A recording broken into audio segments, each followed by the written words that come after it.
Bonjour à tous, bonjour à toutes, bienvenue dans Tailgate, le podcast 100% football américain des équipes de The Free Agent. On se retrouve pour la deuxième partie de notre podcast spécial D1 Elite, puisqu'on a reçu hier nos amis du Flash de la Courneuve, que l'on salue, Badis, Thibaut et toute l'équipe du Flash. On fait le pendant avec les Black Panthers, parce qu'il n'y a pas de jaloux. Nous, on est neutre, on est parfaitement neutre. Enfin, neutre. Julien osera-t-il répéter son pronostic ce soir? Nous verrons ça en fin d'émission. Rien n'est sûr, mais bon, moi je suis resté neutre en tout cas. On en a la preuve en audio. Et donc on reçoit aujourd'hui mon compère Julien qui est toujours là avec moi. Salut Jules, comment ça va?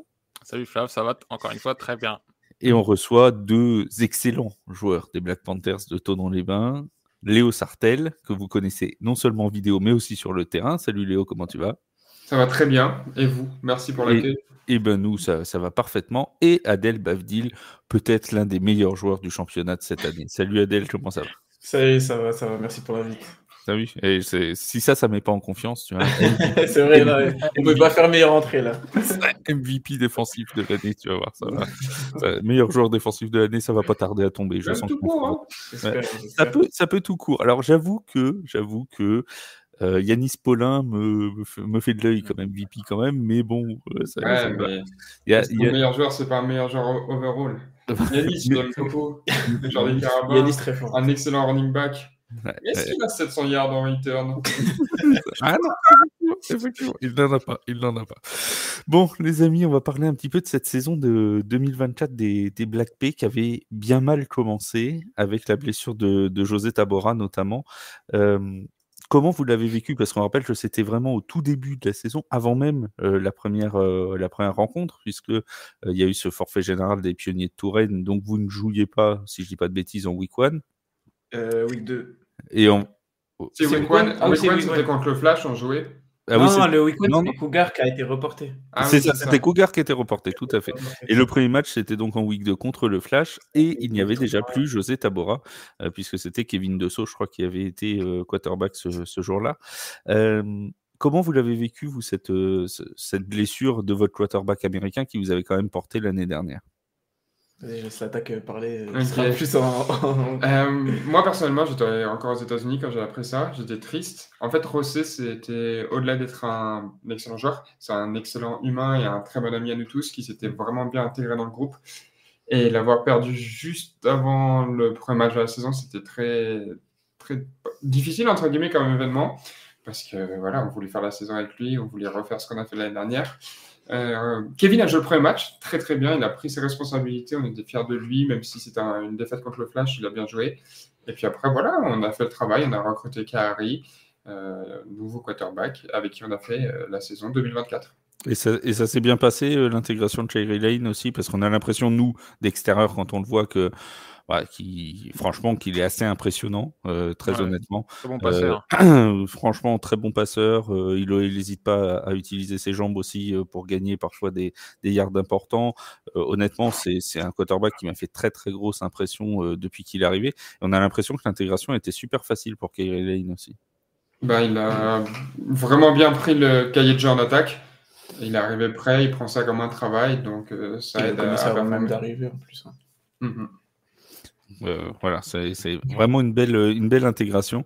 On parlera des autres forces, notamment Odell Turnbull aussi, qui a fait une très très belle saison offensive du côté des Black Panthers. Et après, il y a eu cette avalanche de matchs nuls. Alors expliquez-nous un petit peu, qu'est-ce qui s'est passé pour avoir autant de matchs nuls dans cette saison 2024?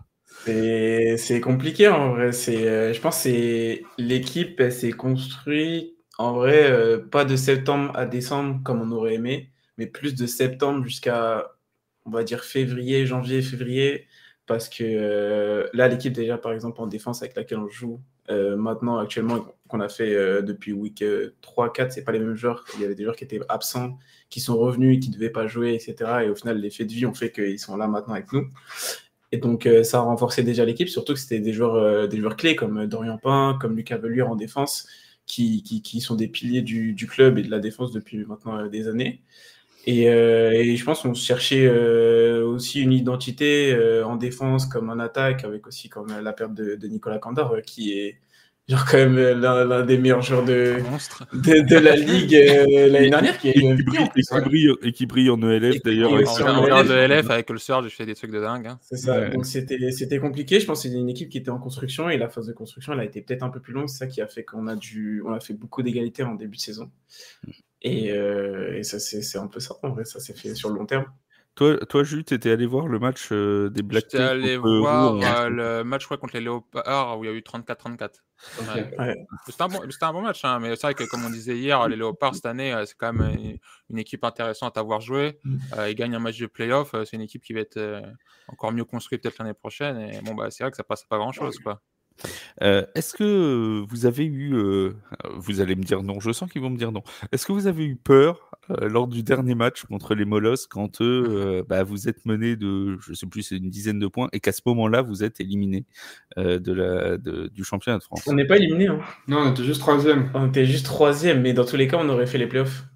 Ouais. Alors voilà. Alors là, il va y avoir un débat parce que moi, c'est ce que j'avais compris et on m'a dit, un journaliste m'a dit, non, en fait, s'il y avait plus de 12 points d'écart par le goal average particulier, je sais pas quoi, il y avait un calcul où on m'a dit que vous étiez éliminé, même que je priais toutes mes forces pour que vous soyez qualifiés, pour pas que mon article de la veille soit faux.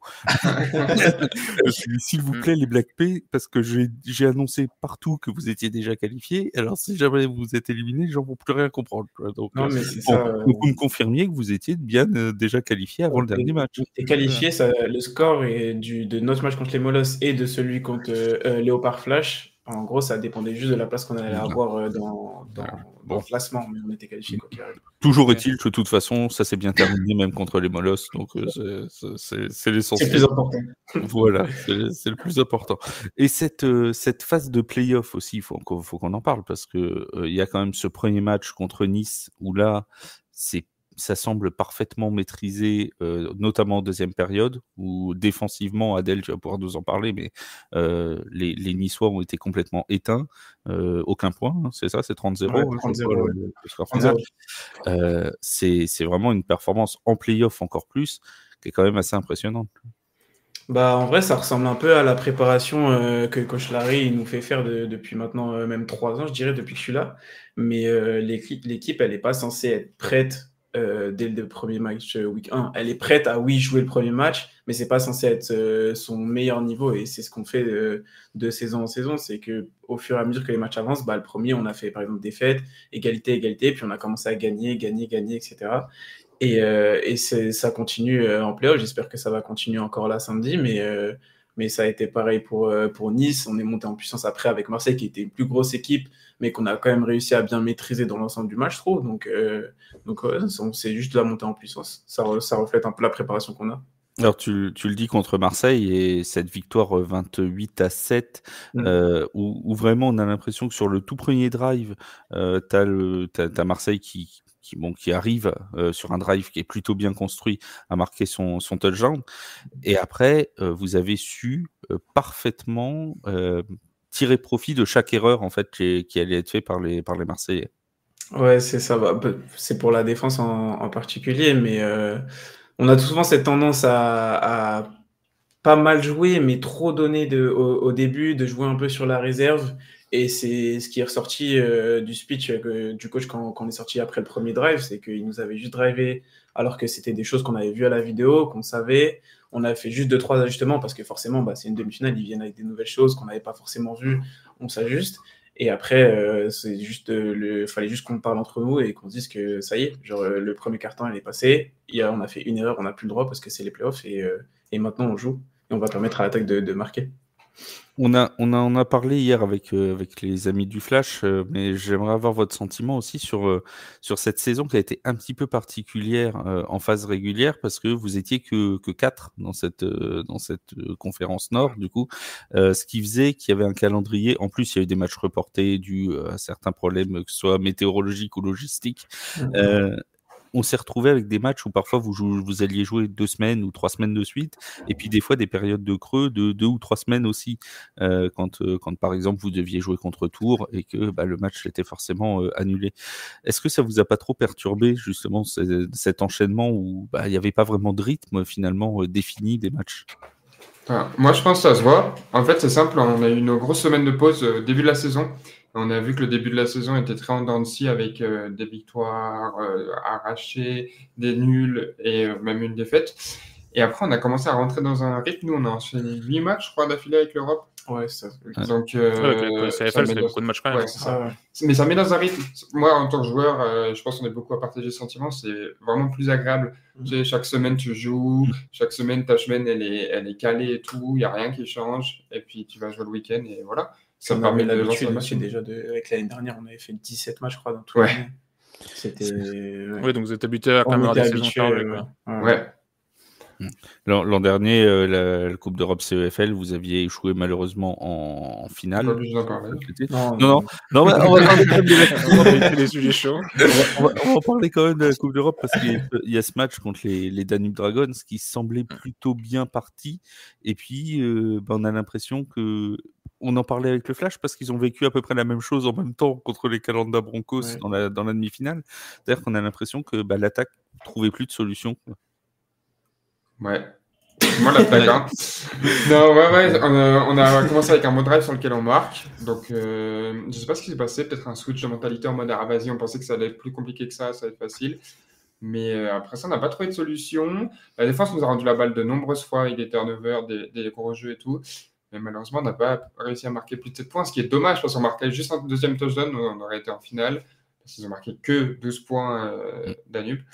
Et ça a fait mal au cœur. Mais je pense que cette défaite, elle a mis quelque chose en électrochoc, nous, du côté de l'attaque. Et on a vu contre Nice, on a vu à Marseille que c'est plus les mêmes scores. Vous, quand là, une défaite en UFL, ça a un impact quand même mental pour la D1 après, ou vous dites, de toute façon, c'est pas le même championnat, on va rester accroché pour le titre en France?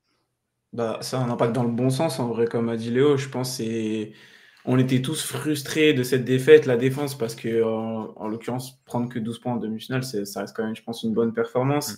Et le fait de savoir que, surtout que le match, il commence aussi bien, qu'on voit notre attaque bien jouer, on se dit, OK, ils nous mettent en confiance, nous, on joue bien derrière, mais que ça ne suive pas. C'était une frustration de nous avoir bien joué, mais que ça n'avait pas marché. Eux, de savoir qu'ils auraient pu nous faire remporter ce match, mais que ça n'a pas été le cas. Et c'est juste qu'on a tiré une leçon de ça. Et après, avec Marseille, contre Nice, c'était justement le déclic de là, c'est bon, genre, on n'a plus le droit à l'erreur, il n'y aura pas troisième championnat pour nous sauver. C'est fini, là, faut qu'on joue. Et voilà, il reste 3 matchs, il faut tout donner. Les Danube Dragons, Julien, tu me confirmes qu'ils ont gagné la série. Oui, ils ont gagné à 27-14. C'est grosse défense. J'avoue que j'avais pas regardé la finale. Mais... Tu n'as pas regardé My Highlights? Non, c'est vrai. Je reconnais. Ça marche bien en plus. Là. Non, je n'ai pas regardé la finale. Non, mais ils ont fait un gros match. Là, ils ont éteint les Broncos. Madrid London, il est énorme. C'est une bonne équipe. C'est l'Autriche. L'Autriche a beaucoup de bonnes équipes. Voilà. Ça nous renvoie vers le podcast ELF avec les Vienna Vikings, etc.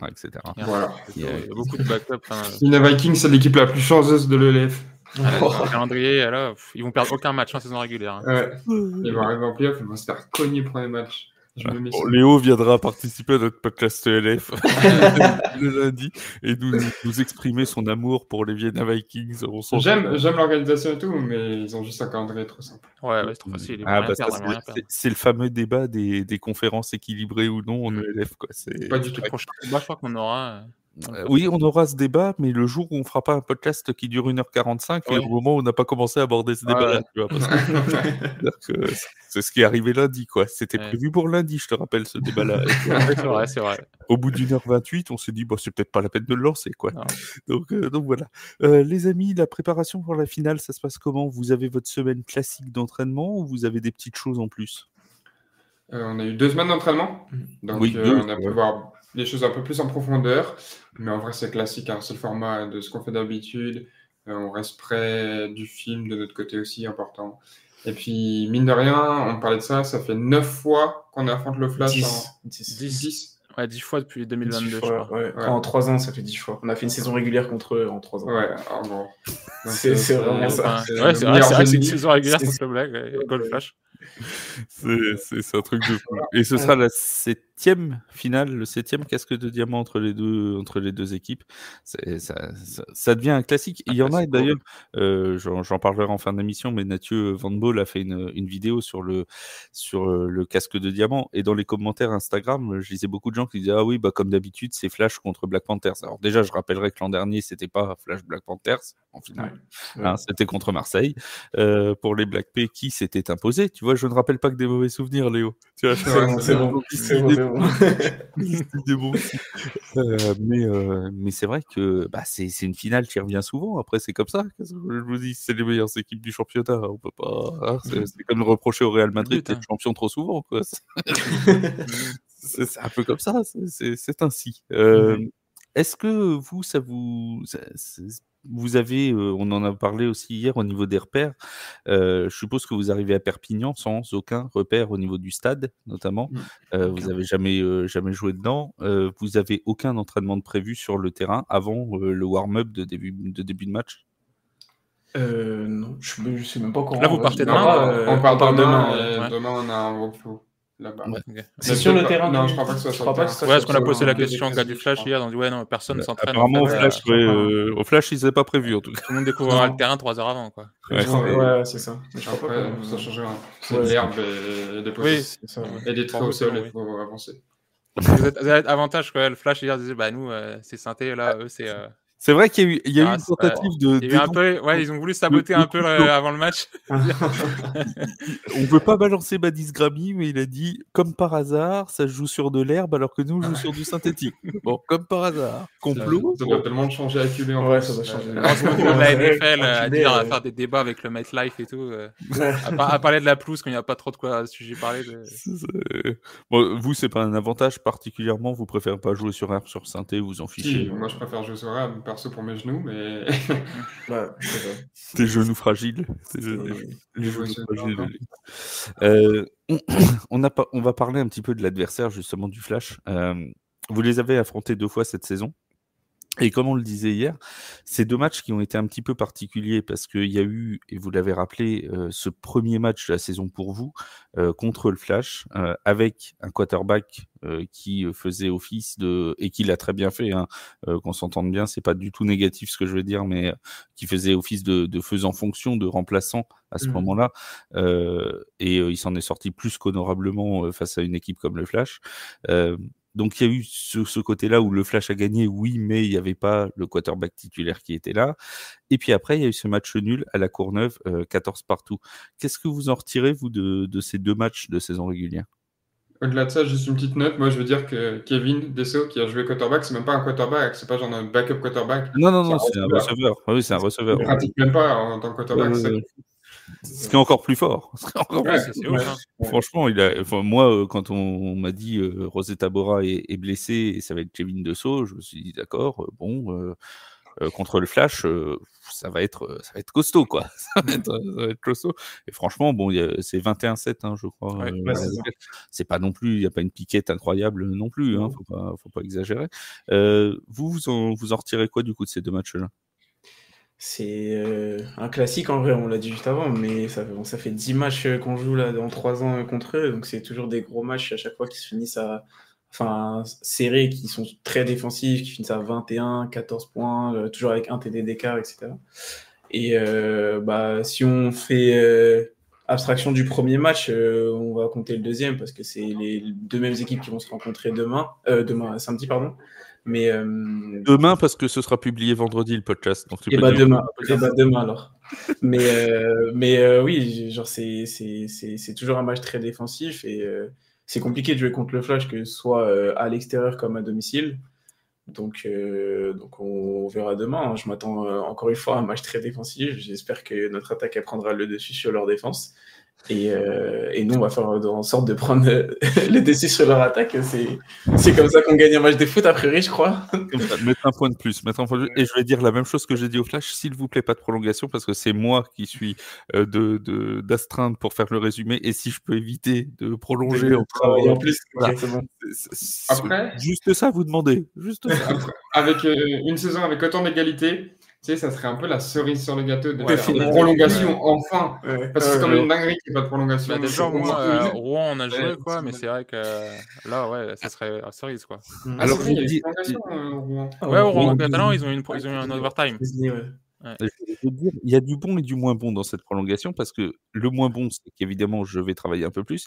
Mais le bon, c'est qu'on va pouvoir republier notre article sur quelles sont les règles de la prolongation pour la D1 Elite. Tu vois. Ça fait un petit rappel. Et du Voilà, coup, c'est quoi les règles faire des clics parce que les gens ne connaissent pas en fait les règles de prolongation de la D1 Elite. Tu vois. Et c'est vrai Même que c'est nous, comme- même nous, on n'est pas sûr de toutes les C'est C'est les règles règles NCAA. NCAA, voilà, donc c'est les c'est règles des NCAA, tentatives ouais, depuis les 25 yards. c'est ça. Ouais.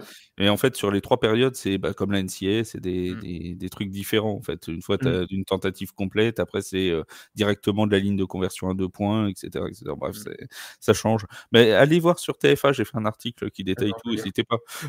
Pour la semaine prochaine, au cas où il y en a encore. Apprenez les règles avant samedi, on sait jamais, tu vois. Ça peut servir. Ça serait Ouais, bien. Ouais. en NFL, il y en a qui connaissent pas les règles de prolongation. Bon, on l'a vu au Super Bowl. Ah bah ouais, tu Voilà, vois, en on l'a match, vu, même, voilà. On l'a vu. Donc, les joueurs, ils demandent aux arbitres et tout, aux coachs. vous n'êtes pas forcément les seuls.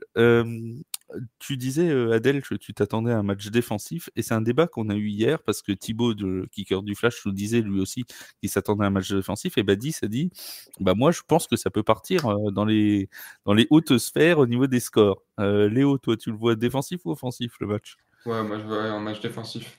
En vrai, des deux côtés des équipes, on va être honnête, les meilleures escouades, c'est les défenses. Chez le Flash et chez nous. Et je pense qu'il va y avoir des points. Je te parle pas d'un 7-6 ou un truc comme ça. Mais on Si vous pouvez éviter le 0-0, oui. Ouais, non, j'espère quand même Un quelques petit 3-0 pour la défaites, finale, ça serait bien. France-Angleterre, le France-Angleterre Ouais. d'août 2023, je crois. C'est Non, avec le 0-0. scoring, mais compétitif, avec peut-être des turnovers, des pick six. Oui, c'est pas faut qu'il y ait du Ouais, spectacle quand des même. teams. Mais tous les escouades vont se donner à fond. Tu sens que c'est le match où les équipes, voilà, on n'a pas eu de gros matchs de saison régulière entre le Flash et Black Bay. L'autre, c'est 14-14, c'est même un match sous la pluie. Bon, je sais pas s'il va pleuvoir, s'il y a un orage qui tombe à Perpignan. Oui, alors ça fait 2 fois que tu me poses la question. Mais- Alors, pendant que tu parles, je vais vérifier la météo. Ouais, vérifie, ouais, mais bon, a priori, j'imagine que là-bas, il doit faire beau. Mais non, c'est. Enfin, de notre point de vue, c'est quoi même si c'est low scoring, c'est compétitif, quoi. Ouais, puis ça va être Moi- un bon match. C'est deux équipes qui Mm. savent jouer au foot, qui jouent bien au foot. Qui s'ajustent Toujours, bien aussi. C'est ça. C'est toujours cool de jouer contre le Flash. On Ouais. joue bien au foot, genre. C'est les meilleurs du matchs. beau football. Ouais. C'est les meilleurs Ouais. matchs. Il y a des Ce qui bons fait de mieux en coachs France. aussi. Il y a des bons coachs aussi. C'est parce C'est que ça, c'est ça, oui. on n'en parle pas beaucoup des coachs, mais mine de Mm. rien. Alors, ils annoncent des gros orages sur Perpignan samedi. Hein. Bon, bah, on verra. Hein. Nous, on sera habitués, je pense. Ça Ils fait ont 100 yards au ans sol. qu'on Ça fait fait, qu'on fait sous la ouais, pluie. normalement, on va être bien, Ouais. vu qu'on est habitué, on a un avantage. 26 degrés avec des orages dans la soirée. Donc voilà, Bon, on on va verra. espérer que le match soit par reporté. Comme ça, Ouais, qu'il n'y ait pas un delay. Ouais. qu'il n'y ait pas un gros orage qui frappe. Ouais. Prenez pas de risques, hein, les amis, évidemment. Quelle est pour vous votre force principale dans cette finale? Votre défense? La force de l'amitié. C'est Le pouvoir de l'amitié. c'est dur en vrai, comme question qui est notre force. Ah oui, tu crois qu'on posait que des questions faciles chez TF1? Ouais, c'est vrai. Non, qui est notre force, je pense. Il dit sur le ton de l'humour, mais je pense que ça joue en vrai. Le fait de jouer ensemble, quand on a ressorti nos meilleurs matchs, que ce soit en défense comme en attaque, c'est toujours quand on a ce truc un peu de crier souvent c'est pas des refs, mais genre, qu'est-ce que je veux dire? Oui, ouais. C'est des délires qu'on a entre nous, genre plein de trucs, ça peut On est être très tout et soudés. n'importe quoi, et on est très solidaires sur ça. Et ça peut paraître bête, mais en vrai, quand on se rallie tous sur la même chose, ça nous pousse indirectement. Et je pense que c'est ça qui va faire notre force. C'est si on joue ensemble et que nos escouades se complètent, qu'on arrive à nous donner la balle à l'attaque en défense et que l'attaque après derrière punisse en marquant, en ayant des special teams entre les deux qui marchent bien. Oh, on en connaît un membre de Special Team de Tonon qui est dans ce podcast qui marche plutôt Ah ouais? bien. Ouais. Ouais. Il parle de toi. Il parle de toi. On avait des tonnes de C'est faux. leur frère. Ah, ok. Mais ouais, non, c'est un tout qui va, s'il s'unifie, ça va être ça notre force. C'est Et- quoi pour toi, Adèle, la meilleure force là, de l'attaque du Flash, sachant qu'ils ont 4 running backs ou 5 qui peuvent jouer, l'attaque à la passe c'est pas mal aussi. Donc c'est quoi pour vous il y a un moment dans le match où vous dites là ils vont plus courir, là ils vont plus passer. Tu sais à quoi t'attendre déjà là pour le match?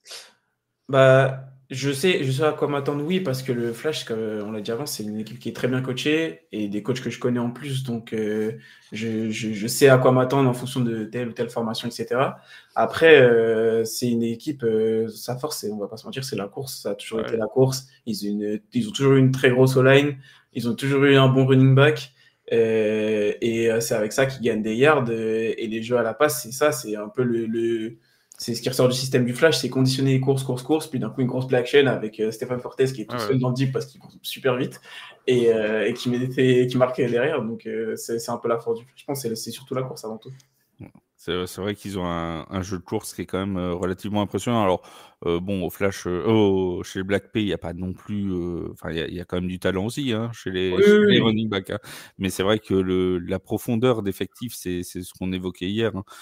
C'est pas non seulement il y a un très bon. Évidemment, FG Pion est un très bon running back, mais derrière, tu as Jason Salmi, tu as Jason Bofunda. Franchement, quand tu vois que Jason Bofunda est numéro 3 des running backs, tu te dis, ils ont de quoi nous épuiser, c'est un peu leur force aussi. C'est ça, sur un match, ça peut être épuisant de dire, ouais, à n'importe quel moment, il y a un running back, il est frais, il rentre, quoi. Ouais, c'est ça. Alors, je ne veux pas trahir de secret, mon cher Adèle, mais sache que quand on a posé cette question hier aux amis du Flash, on leur a demandé quel était le principal danger pour eux des Black Pay. Ils n'étaient pas confiants, ils nous ont dit on se méfie d'Adèle. Voilà. Tu vas dire que Paul Durand ne va pas lancer du côté d'Adèle. 0 fois en 3 ans, impossible. Je suis sûr que même les kicks ils vont se méfier. Ouais. Pas grave, je suis subterfuge pour ça. Non mais c'est vrai, Julien, je mens pas. La réponse c'était on se méfie, mais on se méfie beaucoup. C'est tellement sur plein de phases de jeu que voilà, c'est la surprise, quoi. Tu es craint, tu es un homme craint. Ça fait plaisir. Ça fait peur. Après, si tu nous mets un kick return de 80-90 yards, tu nous fais une célébration TFA, t'es obligé. TFA c'est quoi la célébration TFA? Moi, je sais pas, tu fais pas faire un F, c'est signe du Flash. Ce serait bizarre. 48 heures. Comme ça, c'est je vais essayer de trouver. Ouais. Il n'y a pas de souci. Les amis, un petit pronostic pour le match? J'aime pas ça. Ah, si. Je veux porter vainqueur et score en plus. Vainqueur, je vais jamais dire le Flash. Je te rassure, le Flash, ils ont pas dit les Black Pay non plus. Ok, étonnant. Non, après score, moi j'ai dit, je pense que ça va être un match défensif et on peut voir sur les finales qu'on a fait les 3 dernières années, à chaque fois il n'y a pas eu plus de 3 TD. Et c'est des 21-14, des 16-10 je crois là, il y a 2 ans, 2022 je crois. L'année dernière c'était 26-21, quelque chose comme ça. Je m'attends à un score comme ça en vrai dans la vingtaine, mais je pense pas qu'il y aura des 40-38. Il y a eu une finale 44-41 entre le 44-40. Ouais, c'est vrai. 44-40 entre le Flash et Black Pay. 2017, c'est ça. Ça remonte un petit peu, mais ça a été arrivé. Moi, j'ai dit 21 partout. Hier. Oui, donc tu veux l'overtime en fait. C'est pas que je veux, c'est que j'ai pas envie de me mouiller. Il prend pas de risque. Je reste copain avec tout le monde, moi, tu sais, je suis comme ça. Et toi, Julien, c'était quoi ton pronostic, rappelle-moi? Moi, j'ai dit 28-18 pour le Flash. Aïe. Mais bon, je pense que c'est dit 18 hier. Là, tu viens de leur rajouter 2 points. Ouais, 28-18 points. Mais bon, je pense que c'est aussi n'importe qui peut le faire. C'est vous, le Flash, quoi. Mais je m'attends, score comme ça, quoi. Allez, 8 points d'écart. C'est pas mal. D'ailleurs, est-ce qu'il y a toujours un petit ressentiment sur cette finale de 2022 perdue contre le Flash à domicile? Il y a un sentiment de revanche encore, là, aujourd'hui, au moment de... Revanche, non. Mais oui, c'est toujours... Mais on l'a en travers de la gorge, quand même. Ça reste dans nos têtes. Ils nous battent en play-off de ces 2 dernières années. Ils nous battent en finale Elite il y a 2022. L'année dernière, ils nous battent en play-off CEFL en finale. Donc, on garde les reçus. Commence à en avoir marre, c'est ça, on garde les reçus et on va essayer d'inverser la tendance samedi. En plus, c'était en 2022, c'était à domicile pour vous. C'était dans votre stade. Bon, voilà. Mais là, ce sera sur un terrain neutre, on le rappelle, c'est à Gilbert Brutus à Perpignan, le stade des Dragons catalans du rugby à 13. Donc voilà, un beau stade, un bel écrin pour une belle finale. Voilà. Toi, Léo, ça va? Physiquement, là, ta saison, elle s'est passée comment depuis ton retour de blessure? Ça va, c'est quand même compliqué de revenir des croisés. Ça prend du temps. Là, j'ai mal en ce moment, si vous voulez savoir. Ah oui, on veut savoir. Oui. Raconte. Non, mais c'est ça va, ça prend du temps mentalement, physiquement, des automatismes, des choses comme ça. Tu sais, c'est dur de pas courir pendant 8 mois quasiment. Mais voilà, je suis content et j'aimerais bien qu'elle se finisse quand même sur une meilleure note avec un petit titre. Comme c'est la dernière fois qu'on va parler des 1 Elite dans cette saison 2024, fort probablement, je voudrais rappeler à tous nos auditeurs plusieurs choses. Déjà, que le résumé de la rencontre sera disponible évidemment sur TF1 dès la fin du match, dès le coup de sifflet final. Je m'y engage, j'appuierai sur publier au moment du coup de sifflet final. Donc vous aurez toutes les infos si vous n'avez pas pu suivre la finale, que les highlights seront disponibles sur Spring Football News avec Julien, bien évidemment. Et je voudrais remercier aussi tous ceux qui, pendant la saison, joueurs, entraîneurs, se sont portés disponibles pour être avec nous, parce qu'on essaye à notre échelle de faire vivre le foot américain en France, et on a toujours, quels que soient les joueurs, Adèle, je l'ai contacté il y a 2 jours peut-être, ou 3 jours, Ouais. il a répondu immédiatement favorablement, et c'est comme ça dans beaucoup d'équipes. Donc un grand merci à vous deux, un grand merci en général à tous ceux qui ont été avec nous et qui font vivre le foot américain. Et j'en profite, comme toi Léo, tu es créateur de vidéos aussi, pour saluer quelques copains, Samy notamment, Unseen Samy, pour saluer aussi Mathieu Van Ball qui fait un sacré boulot sur Instagram aussi, pour essayer que le plus de monde possible s'intéresse au football américain en France. Et si vous n'y êtes pas encore intéressé, eh ben profitez de la finale de samedi pour admirer, parce que vous aurez 2 très belles équipes dans un très beau stade.